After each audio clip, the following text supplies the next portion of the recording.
The holluschickie just bundled off a few yards and sat staring stupidly. The men were no less than Carrick Booterin, the chief of the seal hunters on the island, and Patalamon, his son.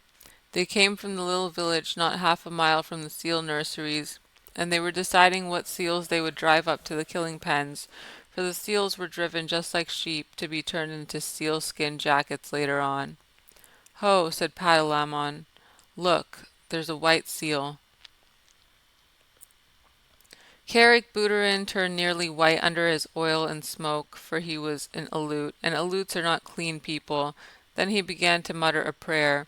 "Don't touch him, Patalamon. There's never been a white seal since I was born. Perhaps it is old Zaharrof's ghost. He was lost last year in the big gale."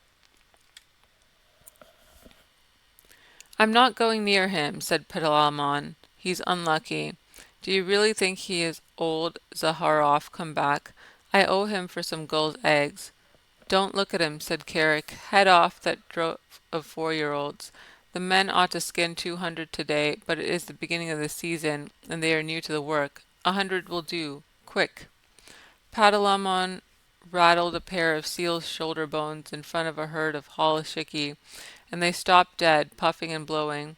Then he stepped near, and the seals began to move, and Carrick headed them inland, and they never tried to get back to their companions.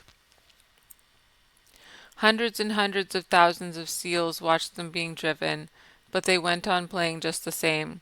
Kotick was the only one who answered questions, and none of his companions could tell him anything, except that the men always drove seals in that way for 6 weeks or 2 months of every year. "I am going to follow," he said, and his eyes nearly popped out of his head as he shuffled along in the wake of the herd. "The white seal is coming after us," cried Patalamon. "That's the first time a seal has ever come to the killing grounds alone." "Hush, don't look behind you," said Carrick. "It is Zaharrof's ghost. I must speak to the priest about this." The distance to the killing grounds was only half a mile, but it took an hour to cover, because if the seals went too fast, Carrick knew that they would get heated, and then their fur would come off in patches when they were skinned. So they went on very slowly, past Sea Lion's Neck, past Webster's house, till they came to the salt house just beyond the sight of the seals on the beach. Kotick followed, panting and wondering. He thought that he was at the world's end, but the roar of the seal nurseries behind him sounded as loud as the roar of a train in a tunnel.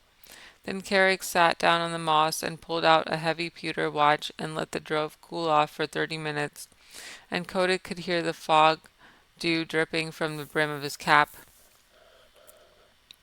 Then 10 or 12 men, each with an iron-bound club 3 or 4 feet long, came up, and Carrick pointed out 1 or 2 of the drove that were bitten by the companions or were too hot, and the men kicked those aside with their heavy boots made of the skin of a walrus's throat, and then Carrick said, "Let's go," and then the men clubbed the seals on their head as fast as they could.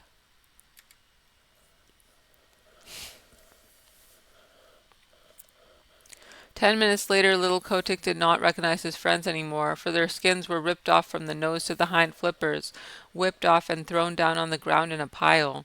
That was enough for Kotick. He turned and galloped. A seal can gallop very swiftly for a short time. Back to the sea, his little new mustache bristling with horror. At Sea Lion's Neck, where the great sea lions sit on the edge of the surf, he flung himself flipper overhead into the cool water and rocked there, gasping miserably. "What's here?" said a sea lion gruffly, for as a rule the sea lions keep themselves to themselves. "Scoochnie, oh Chen Scoochnie, I'm lonesome, very lonesome," said Kotick. "They're killing all the holluschickie on all the beaches." The sea lion turned his head inshore. "Nonsense," he said. "Your friends are making as much noise as ever. You must have seen old Carrick polishing off a drove. He's done that for 30 years." "It's horrible," said Kotick, backing water as a wave went over him and steadying himself with a screw stroke of his flippers that brought him up all standing within 3 inches of a jagged edge of rock. "Well done for a yearling," said the sea lion, who could appreciate good swimming. "I suppose it is rather awful from your way of looking at it, but if you seals will come here year after year, of course the men get to know of it, and unless you can find an island where no men ever come, you will always be driven." "Isn't there any such island?" began Kotick. "I've followed the Paltus, the halibut, for 20 years, and I can't say I've found it yet. But look here, you seem to have a fondness for talking to your betters. Suppose you go to Walrus Islet and talk to Sea Vitch. He may know something. Don't flounce off like that. It's a 6 mile swim, and if I were you I should haul out and take a nap first, little one." Kotick thought that was good advice, so he swam round to his own beach, hauled out, and slept for half an hour, twitching all over as seals will. Then he headed straight for Walrus Islet, a little low sheet of rocky island almost due northeast from Novastoshnah, all ledges of rock and gulls' nests, where the walrus herded by themselves. He landed close to old Sea Vitch, the big, ugly, bloated, pimpled, fat-necked, long-tusked walrus of the North Pacific, who has no manners except when he is asleep, as he was then with his hind flippers half in and half out of the surf. "Wake up," barked Kotick, for the gulls were making a great noise. "Ha, ho, humph, what's that?" said Sea Vitch, and he struck the next walrus a blow with his tusks, and walked him up, and the next struck the next, and so on, till they were all awake and staring in every direction but the right one. "Hi, it's me," said Kotick, bobbing in the surf, and looking like a little white slug. "Well, may I be skinned?" said Sea Vitch, and they all looked at Kotick as you can fancy a club full of drowsy old gentlemen would look at a little boy. Kotick did not care to hear any more about skinning just then. He had seen enough of it, so he called out, "Isn't there any place for seals to go where men don't ever come?" "Go and find out," said Sea Vitch, shutting his eyes. "Run away, we're busy here." Kotick made his dolphin jump in the air and shouted as loud as he could, "Clam eater! Clam eater!" He knew that Sea Vitch never caught a fish in his life, but always rooted for clams and seaweeds, though he pretended to be a very terrible person. Naturally, the chickies and the gooverooskis and the apatkas, the burgomaster gulls and the kittiwakes and the puffins, who are always looking for a chance to be rude, took up the cry, and so Limmershin told me, for nearly 5 minutes you could not have heard a gun fired on Walrus Islet. All the population was yelling and screaming, "Clam eater! Stareek, old man!" while Sea Vitch rolled from side to side, grunting and coughing. "Now will you tell?" said Kotick, all out of breath. "Go and ask Sea Cow," said Sea Vitch. "If he's living still, he'll be able to tell you." "How shall I know Sea Cow when I meet him?" said Kotick, sheering off. "He is the only thing in the sea uglier than Sea Vitch," screamed the burgomaster gull, wheeling under Sea Vitch's nose. "Uglier and with worse manners. Stareek." Kotick swam back to Novastoshnah, leaving the gulls to scream. There he found that no one sympathized with him in his little attempts to discover a quiet place for the seals.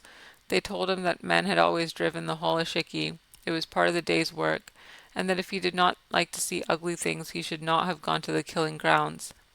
But none of the other seals had seen the killing, and that made the difference between him and his friends. Besides, Kotick was a white seal.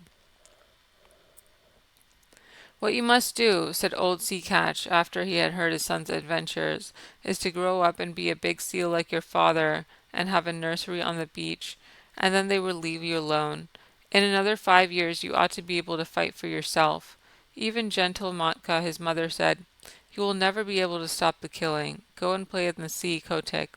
And Kotick went off and danced the fire dance with a very heavy little heart. That autumn he left the beach as soon as he could and set off alone because of a notion in his bullet head. He was going to find Sea Cow, if there was such a person in the sea, and he was going to find a quiet island with good firm beaches for seals to live on, where men could not get at them. So he explored and explored by himself from the North to the South Pacific, swimming as much as 300 miles in a day and night. He met with more adventures than can be told, and narrowly escaped being caught by the basking shark and the spotted shark and the hammerhead, and he met all the untrustworthy ruffians that loaf up and down the high seas, and the heavy polite fish, and the scarlet spotted scallops that are moored in one place for hundreds of years, and grow very proud of it. But he never met Sea Cow, and he never found an island that he could fancy. If the beach was good and hard, with a slope behind it for seals to play on, there was always the smoke of a whaler on the horizon, boiling down blubber, and Kotick knew what that meant. Or else he could see that seals had once visited the island and been killed off, and Kotick knew that where men had come once they would come again. He picked up with an old stumpy-tailed albatross, who told him that Kerguelen Island was the very place for peace and quiet, and when Kotick went down there he was all but smashed to pieces against some wicked black cliffs in a heavy sleet storm, with lightning and thunder. Yet as he pulled out against the gale he could see that even there had once been a seal nursery, and it was so in all the other islands that he visited. Limmershin gave a long list of them, for he said that Kotick spent 5 seasons exploring, with a 4 months' rest each year at Novastoshnah, where the Holashiki used to make fun of him and his imaginary islands. He went to the Galapagos, a horrid dry place on the equator, where he was nearly baked to death. He went to the Georgia Islands, the Orkneys, Emerald Island, Little Nightingale Island, Gow's Island, Bovet's Island, the Crossets, and even to the little speck of an island south of the Cape of Good Hope. But everywhere the people of the sea told him the same things. Seals had come to those islands once upon a time, but men had killed them all off. Even when he swam thousands of miles out of the Pacific and got to a place called Cape Corrientes, that's when he was coming back from Gow's Island, he found a few hundred mangy seals on a rock, and they told him that men came there too. That nearly broke his heart, and he headed round the Horn back to his own beaches, and on his way north he hauled out on an island full of green trees, where he found an old seal who was dying, and Kotick caught fish for him and told him all his sorrows. Now, said Kotick, I am going back to Novastoshnah, and if I am driven to the killing pens with the Holashiki, I shall not care. The old seal said, try once more. I am the last of the lost rookery of Masaferra, and in the days when men killed us by the 100,000, there was a story on the beaches that some day a white seal would come out of the north and lead the sea people to a quiet place. I am old, and I shall never live to see that day, but others will. Try once more. And Kotick curled up his mustache, it was a beauty, and said, I am the only white seal that has ever been born on the beaches, and I am the only seal, black or white, who has ever thought of looking for new islands. That cheered him immensely, and when he came back to Novastoshnah that summer, Matka, his mother, begged him to marry and settle down, for he was no longer a Hollis chick, but a full-grown sea catch, with a curly white mane on his shoulders, as heavy, as big, and as fierce as his father. Give me another season, he said. Remember, mother, it is always the 7th wave that goes farthest up the beach. Curiously enough, there was another seal who thought that she would put off marrying till the next year, and Kotick danced the fire dance with her all down Lukannon Beach the night before he set off on his last exploration.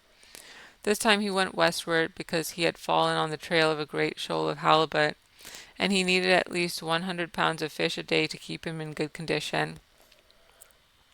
He chased them till he was tired, and then he curled himself up and went to sleep on the hollows of the groundswell that sets into Copper Island. He knew the coast perfectly well, so about midnight, when he felt himself gently bumped on a weed bed, he said, tide's running strong tonight, and turning over under water opened his eyes slowly and stretched. Then he jumped like a cat, for he saw huge things nosing about in the shoal water and browsing on the heavy fringes of the weeds.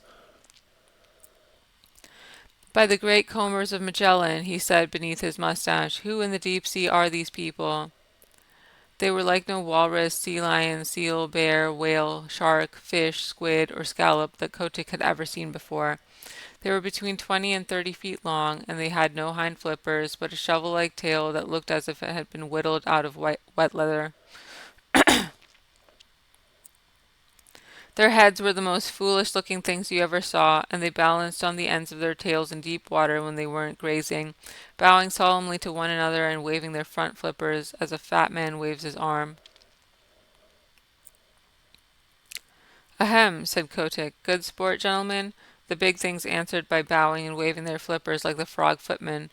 When they began feeding again, Kotick saw that their upper lip was split into 2 pieces, that they could twitch apart about a foot and bring together again with a whole bushel of seaweed between the splits. They tucked the stuff into their mouths and chumped solemnly. "Messy style of feeding, that," said Kotick. They bowed again, and Kotick began to lose his temper. "Very good," he said. "If you do happen to have an extra joint in your front flipper, you needn't show off so. I see you bow gracefully, but I should like to know your names." The split lips moved and twitched, and the glassy green eyes stared, but they did not speak. "Well," said Kotick, "you're the only people I've ever met uglier than the sea vitch, and with worse manners." Then he remembered in a flash what the burgomaster gull had screamed to him when he was a little yearling at Walrus Islet, and he tumbled backward in the water, for he knew he had found the sea cow at last. The sea cows went on slooping and grazing and chumping in the weed, and Kotick asked them questions in every language that he had picked up in his travels, and the sea people talked nearly as many languages as human beings. But the sea cow did not answer, because sea cow cannot talk. He has only 6 bones in his neck, where he ought to have 7, and they say under the sea that prevents him from speaking even to his companions. But as you know, he has an extra joint in his foreflipper, and by waving it up and down and about, he makes what answers to a sort of clumsy telegraphic code. By daylight, Kotick's mane was standing on end, and his temper was gone where the dead crabs go.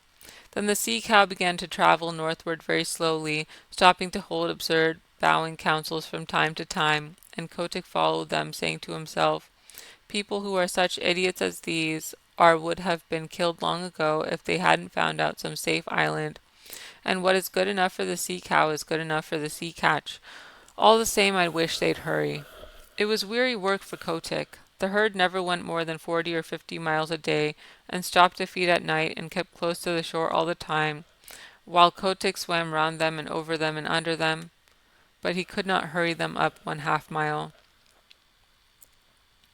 As they went farther north, they held a bowing council every few hours, and Kotick nearly bit off his mustache with impatience, till he saw that they were following up a warm current of water, and then he respected them more. One night they sank through the shiny water, sank like stones, and for the first time since he had known them, began to swim quickly. Kotick followed, and the pace astonished him, for he never dreamed that Sea Cow was anything of a swimmer. They headed for a cliff by the shore, a cliff that ran down into deep water and plunged into a dark hole at the foot of it, 20 fathoms under the sea. It was a long, long swim, and Kotick badly wanted fresh air before he was out of the dark tunnel they led him through. "My wig," he said, when he rose, gasping and puffing, into open water at the farther end. It was a long dive, but it was worth it. The sea cows had separated and were browsing lazily along the edge of the finest beaches that Kotick had ever seen. There were long stretches of smooth, worn rock running for miles, exactly fitted to make seal nurseries, and there were playgrounds of hard sand sloping inland behind them. And there were rollers for seals to dance in, and long grass to roll in, and sand dunes to climb up and down, and best of all, Kotick knew by the feel of the water, which never deceives a true sea catch, that no men had ever come there. The first thing he did was to assure himself that the fishing was good, and then he swam along the beaches and counted up the delightful, low sandy islands half hidden in the beautiful rolling fog. Away to the northward, out to sea, ran a line of bars and shoals and rocks that would never let a ship come within 6 miles of the beach, and between the islands and the mainland was a stretch of deep water that ran up to the perpendicular cliffs, and somewhere below the cliffs was the mouth of the tunnel. "It's Nova Scotia over again, but 10 times better," said Kotick. "Sea Cow must be wiser than I thought. Men can't come down the cliffs, even if they weren't any men, and the shoals to seaward would knock a ship to splinters. If any place on the sea is safe, this is it." He began to think of the seal he had left behind him, but though he was in a hurry to go back to Nova Scotia, he had thoroughly explored the new country so that he would be able to answer all questions.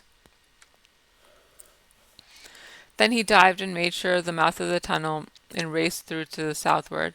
No one but a sea cow or a seal would have dreamed of there being such a place, and when he looked back at the cliffs, even Kotick could hardly believe that he had been under them.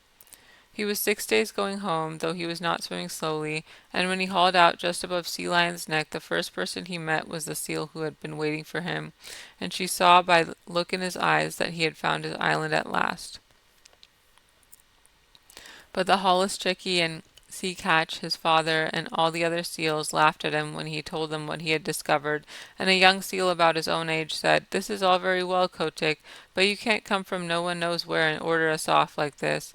Remember we've been fighting for our nurseries, and that's a thing you never did. You preferred prowling about in the sea." The other seals laughed at this, and the young seal began twisting his head from side to side. He had just married that year and was making a great fuss about it. "I've no nursery to fight for," said Kotick. "I want only to show you all a place where you'll be safe. What's the use of fighting?" "Oh, if you're trying to back out, of course I've no more to say," said the young seal with an ugly chuckle. "Will you come with me if I win?" said Kotick, and a green light came into his eyes, for he was very angry at having to fight at all. "Very good," said the young seal carelessly. "If you win, I'll come." He had no time to change his mind, for Kotick's head darted out and his teeth sunk in the blubber of the young seal's neck. Then he threw himself back on his haunches and hauled his enemy down the beach, shook him, and knocked him over. Then Kotick roared to the seals, "I've done my best for you these 5 seasons past. I've found you the island where you'll be safe, but unless your heads are dragged off your silly necks you won't believe. I'm going to teach you now. Look out for yourselves." Limmershin told me that never in his life, and Limmershin sees 10,000 big seals fighting every year. Never in all his little life did he see anything like Kotick's charge into the nurseries. He flung himself at the biggest sea catch he could find, caught him by the throat, choked him and bumped him and banged him till he grunted for mercy, and then threw him aside and attacked the next. You see, Kotick had never fasted for 4 months,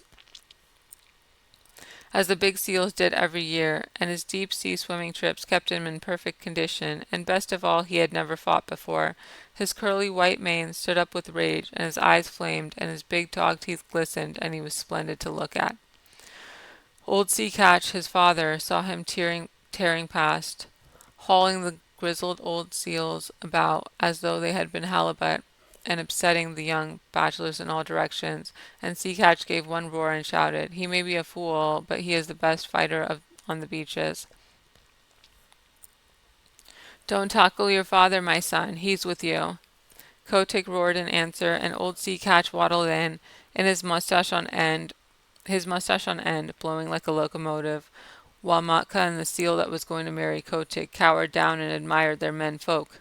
It was a gorgeous fight, for the two fought as long as there was a seal that dared lift up his head, and then they paraded grandly up and down the beach side by side, bellowing. At night, just as the northern lights were winking and flashing through the fog, Kotick climbed a bare rock and looked down on the scattered nurseries and the torn and bleeding seals. "Now," he said, "I've taught you your lesson." "My wig," said old Sea Catch, boosting himself up stiffly, for he was fearfully mauled. "The killer whale himself could not have cut them up worse. Son, I'm proud of you, and what's more, I'll come with you to your island, if there is such a place." "Here you, fat pigs of the sea, who comes with me to the sea cow's tunnel? Answer, or I shall teach you again," roared Kotick. There was a murmur like the ripple of the tide all up and down the beaches. "We will come," said thousands of tired voices. "We will follow Kotick, the white seal."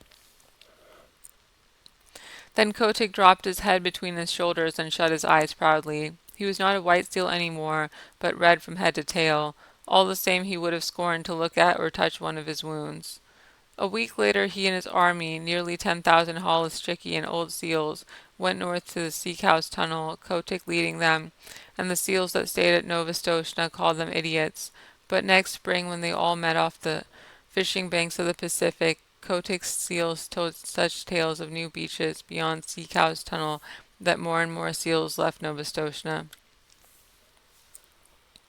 Of course it was not all done at once, for the seals need a long time to turn things over in their minds, but year by year more seals went away from Novastoshnah and Lukannon and the other nurseries to the quiet sheltered beaches where Kotick sits all the summer through, getting bigger and fatter and stronger each year, while the holluschickie play round him in that sea where no man comes. Lukannon. This is the great deep sea song that all the St. Paul seals sing when they are heading back to their beaches in the summer. It is a sort of very sad seal national anthem. I met my mates in the morning, and oh, but I am old. Where roaring on the ledges the summer groundswell rolled. I heard them lift the chorus that dropped the breaker's song, the beaches of Lukannon, 2,000,000 voices strong. The sough of pleasant stations beside the salt lagoons, the song of blowing squadrons that shuffled down the dunes, the song of midnight dances that turned the sea to flame, the beaches of Lukannon before the sealers came. I met my mates in the morning, I never met them more, I never meet them more. They came and went in legions that darkened all the shore. And through the foam-flecked offing, as far as voice could reach, we hailed the landing parties and we sang them up the beach. The beaches of Lukannon, the winter wheat so tall, the dripping crinkled lichens and the sea fog drenching all, the platforms of our playground all shining smooth and worn, the beaches of Lukannon, the home where we were born. I met my mates in the morning, a broken scattered band. Men shoot us in the water and club us on the land. Men drive us to the salt house like silly sheep and tame, and still we sing Lukannon before the sealers came. Wheel down to southward, O Guverushka, go, and tell the deep-sea viceroys the story of our woe. Ere empty as the shark's egg the tempest flings ashore, the beaches of Lukannon shall know their sons no more.